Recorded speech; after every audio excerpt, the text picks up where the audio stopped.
कैलाश राजधानी राजा भोलेनाथ रोज बनेला कहानी। ए बाबा राउर महिमा अपरंपार बा, दुनिया के राज कैलाश राजधानी राजा भोलेनाथ रोज बनेला कहानी। हमारे बाबा के अजबे कहानी नंद जी भी साढ़ हवे,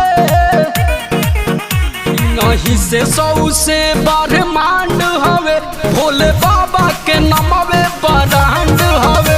नहीं से 100 से ब्रह्मांड हवे, भोले बाबा के नमवे ब्रह्मांड हवे।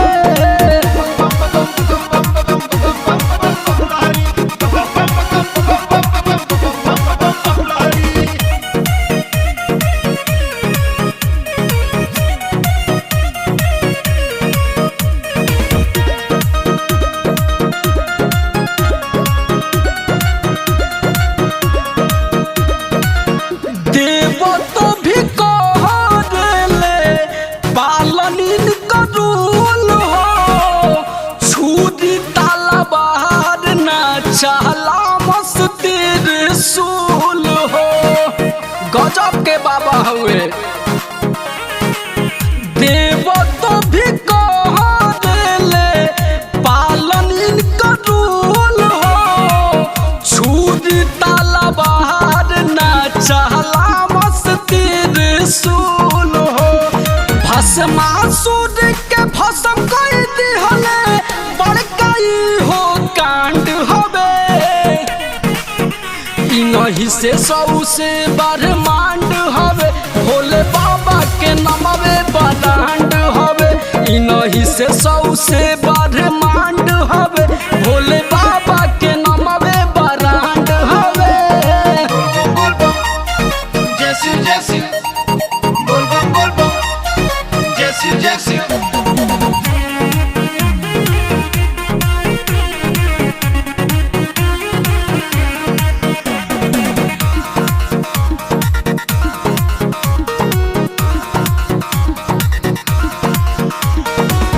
अपने ही चाहता से गंगा जल बहावस, उहे गंगा जल राहुल रोशन चढ़ावस। बोले बोले शंकर भगवान की जय। अपने ही चाहता से गंगा जल बहावस, उहे जल राहुल कुंदन बाबे पर चढ़ावस। भंगिया पर खुश होई चले और भंगिया बाबा के डिमांड हवे, नहीं से 100 से ब्रह्मांड हवे, भोले बाबा के नमवे ब्रह्मांड हवे। नहीं से 100 से ब्रह्मांड हवे, भोले बाबा के नमवे ब्रह्मांड हवे। गजब के लीला रे भाई।